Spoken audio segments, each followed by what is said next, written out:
Hezbollah is begging for mercy, requesting a ceasefire so they can regroup and find their footing again.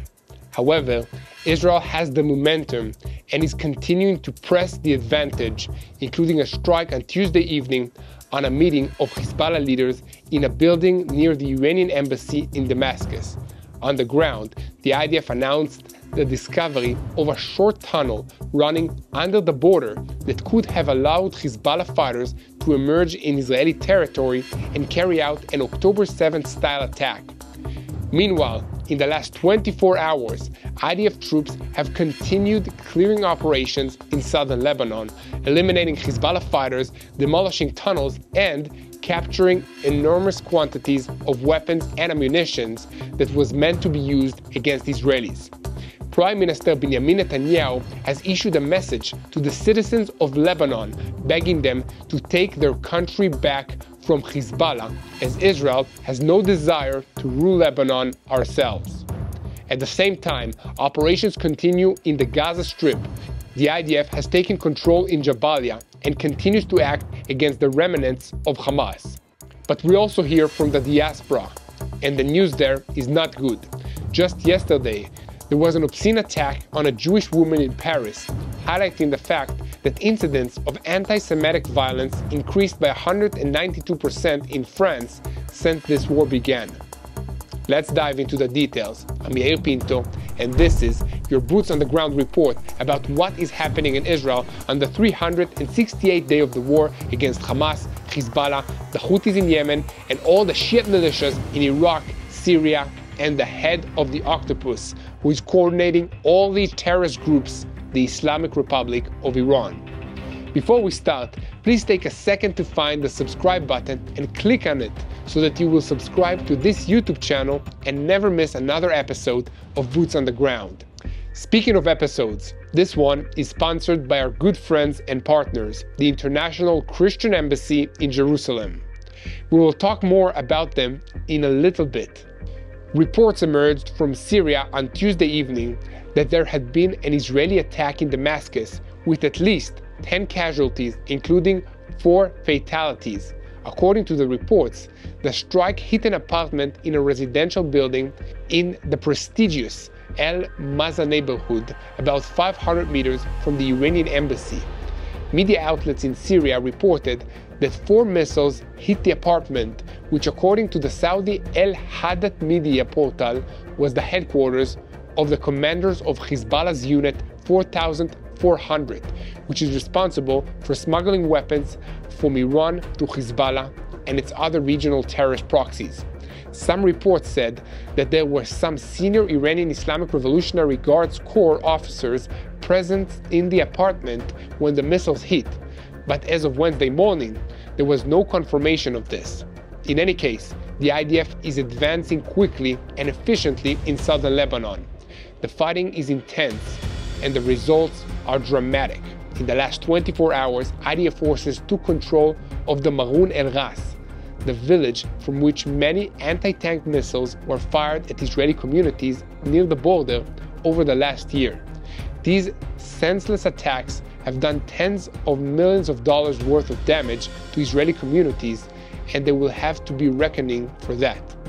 But for now, we can say there will be no more attacks from that location. The IDF is expanding its operation in southern Lebanon, although it is still very limited. Division 46 joined the ground maneuver today, bringing the number of IDF divisions in Lebanon to 4. Each of these divisions is handling a group of Hezbollah villages and strongholds, destroying the tunnels, bunkers, and firing positions they contain and eliminating any terrorists they encounter in these locations. While this is going on, the Air Force is also hard at work, attacking Hezbollah targets all over Lebanon, especially in the south. It can now be revealed that the aim of these strikes is to destroy the underground headquarters of Hezbollah's Nasser, Badr, and Aziz battalions, as well as the Radwan forces in the area.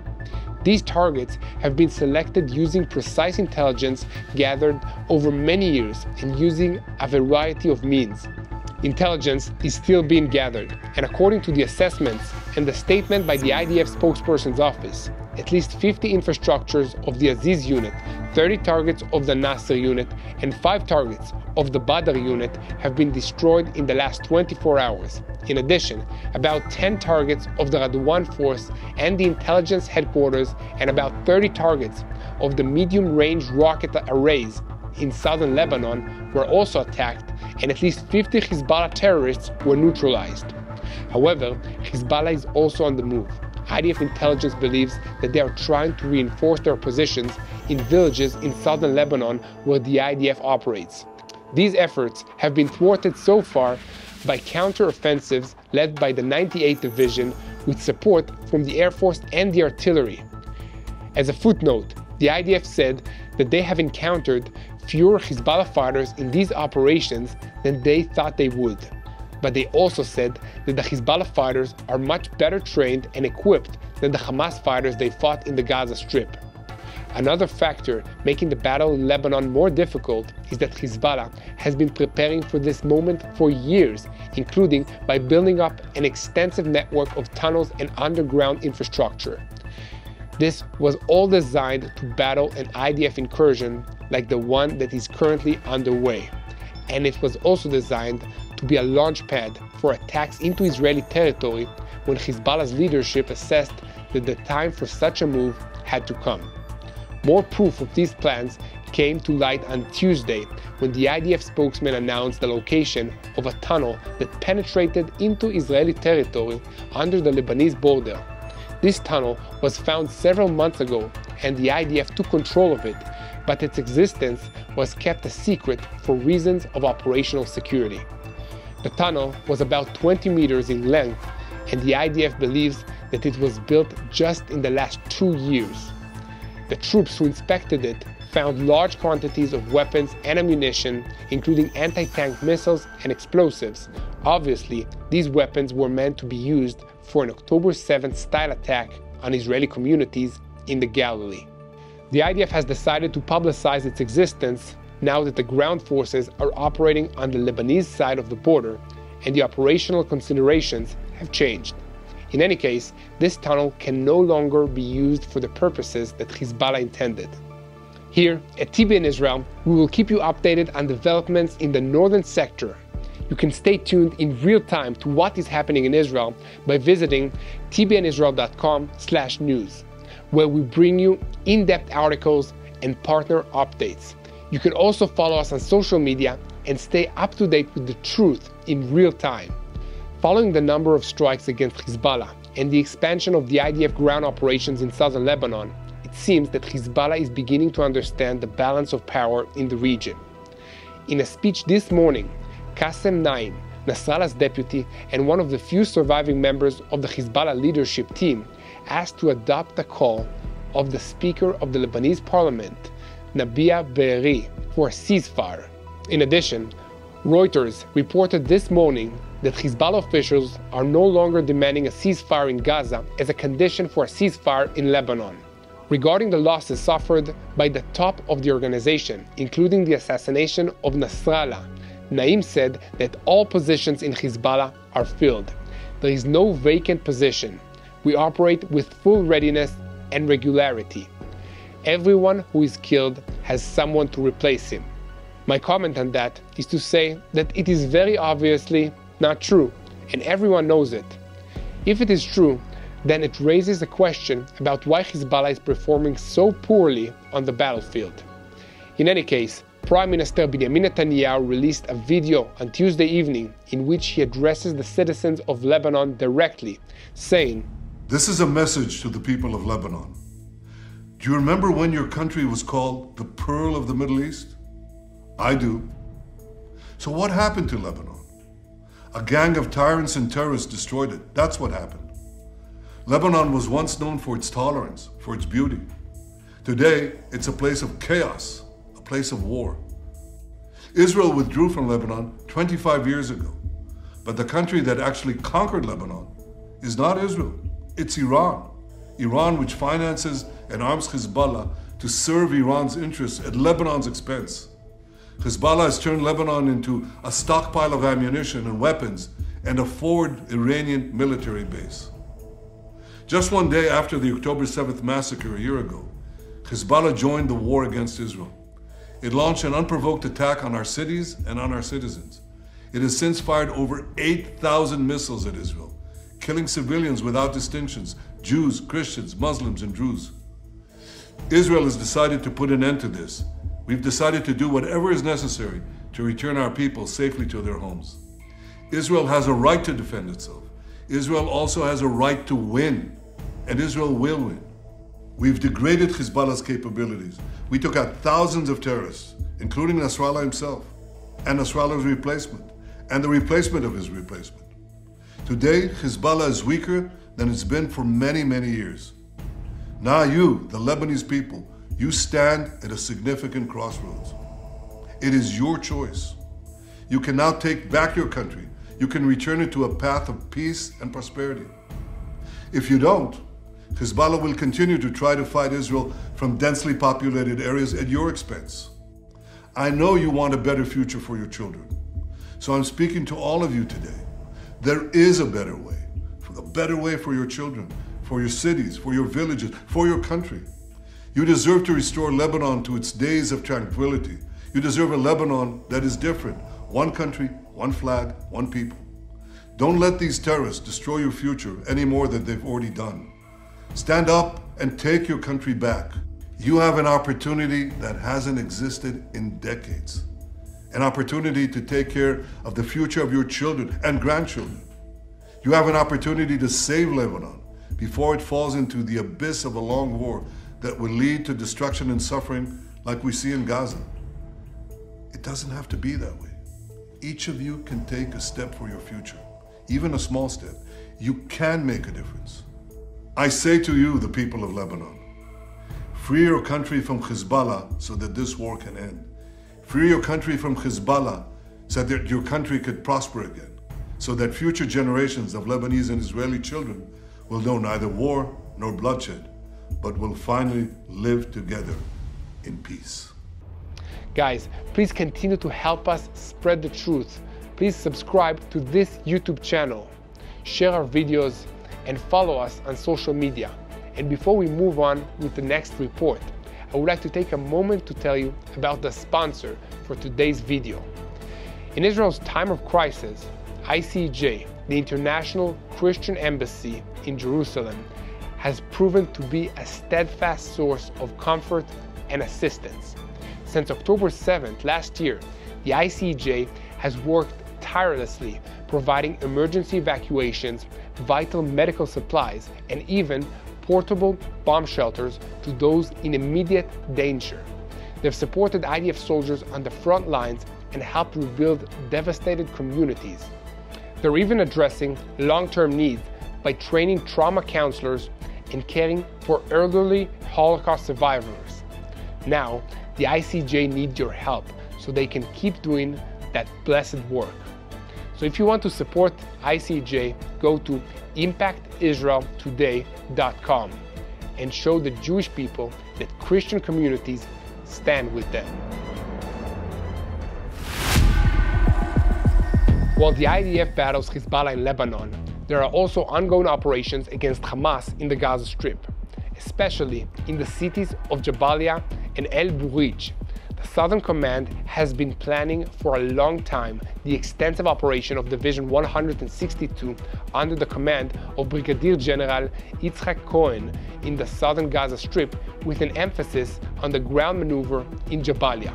Sources in the Southern Command attach great importance to the division's military move. The operation has the ability to move a large amount of population from the north of the Gaza Strip to the humanitarian shelter area in the south. If the move goes ahead, according to the plans, the IDF will be able to more easily attack Hamas operatives who will use the population as human shields. In fact, it seems that the maneuver in the northern Gaza Strip will expand, and in light of yesterday's update, the residents of Bet Hanun and Bet Lachia will also move south. Division 162 continues to operate in the Jabalia area, and damage Hamas infrastructure as part of the operation that began last night. The two brigade combat teams, 460 and 401, are operating in the area against the infrastructure and the terrorists and are working to establish operational control of the area. In the last 2 days, dozens of terrorists have been eliminated by strikes from the air and artillery and tanks on the ground. Additional weapons caches have been found and demolished. The IDF spokesman announced that during the last day, forces of Division 162 eliminated about 20 terrorists from the air in face-to-face battles in the Jabalia region. The forces of the 401st Brigade combat teams destroyed a warehouse of weapons, while soldiers from the 460th Brigade eliminated terrorists in fierce battles.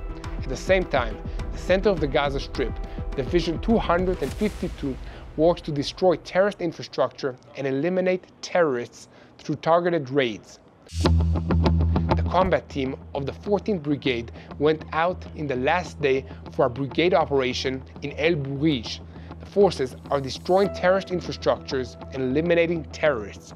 As part of the activities of the fighters of the Nachal Brigade's combat team, and with the intelligence guidance, a fighter jet attacked a building from which a terrorist squad planned to operate against our forces and eliminate them. The fighters of the battle teams of the Nachal and the Bislach Brigades 828 under the Gaza Division are also continuing their activities in the Rafah area. It was also reported that during the last day, Air Force aircrafts and fighter jets attacked more than 70 terrorist targets in the Gaza Strip. In addition, this morning was published in the Wall Street Journal that Hamas leader Yahya Sinwar has ordered his followers to bring back the suicide attacks. This has been confirmed by intelligence agencies in Arab communities, according to the report. Here at TBN Israel, we will continue to update you on everything that is happening in Israel, in the Gaza Strip, and the war against Hamas. Before we continue, I will ask you to once again support us so we can create more videos like this one. You can do so by clicking the donate button on our YouTube channel or by going to our website at www.tbnisrael.com/give. And guys, our goal is to reach more than 1 million subscribers on YouTube before the end of this year. So please help us by clicking the subscribe button and never missing an update of Boots on the Ground and any other update from this region. To conclude today's report, we switch our focus to the deteriorating conditions from the people in Europe, especially France, which is home to one of the largest Jewish communities outside Israel. France has been swept by anti-Semitism since the massacre of October 7, 2023. Parents are afraid to send children to Jewish schools. Others are afraid to walk with a yarmulke on the streets just to express support for Israel.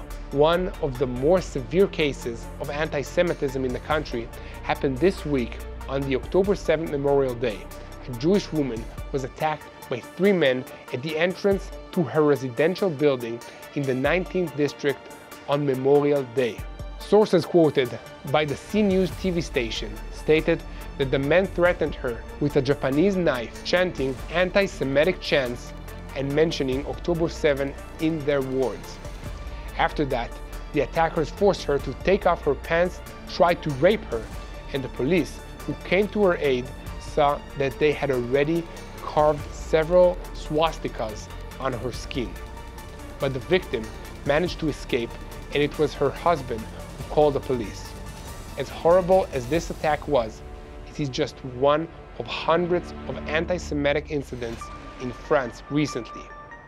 At the memorial ceremony of the massacre held in Paris, the community leaders took advantage of the presence of the French Prime Minister Michel Barnier and the Minister of Defense Bruno Retier and read to the 4,000 people present at the event dozens of complaints about anti-Semitic attacks that had been submitted to the police.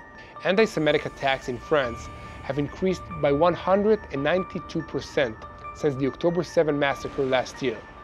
Harassment in schools had doubled, and complaints about anti-Semitic attacks make up 58% of all complaints about racism, with the Jewish community in France making up less than 1% of the population. That's not all. Just yesterday, the leader of the radical left, Jean-Luc Mélenchon, called on the university students to raise the Palestinian flag. The University of Strasbourg was forced to close its doors on Monday to prevent the pro-Palestinian students from paralyzing it, and many Jewish students at the prestigious higher education institutions in France, including the famous Political Science Institute, Sciences Po, report a harsh anti-Semitic atmosphere. That is why it is very important that you spread the truth, share as much as possible real information about what is happening in Israel, and most importantly, pray. Let's pray together for the strength and victory of the IDF soldiers. We will pray for the speedy return of our abductees from Gaza to Israel. Let's continue to pray for peace with Israel, and most importantly, don't forget to pray for the peace of Jerusalem. And God will win this war. Hello, this is Mati here in Jerusalem with TBN Israel. This is Yair Pinto from TBN Israel here in Jerusalem. TBN Israel is keeping viewers informed with Israel-focused news, culture, and what God is doing in this land. Support TBN Israel today online at tbn.org/Israel. Thank you.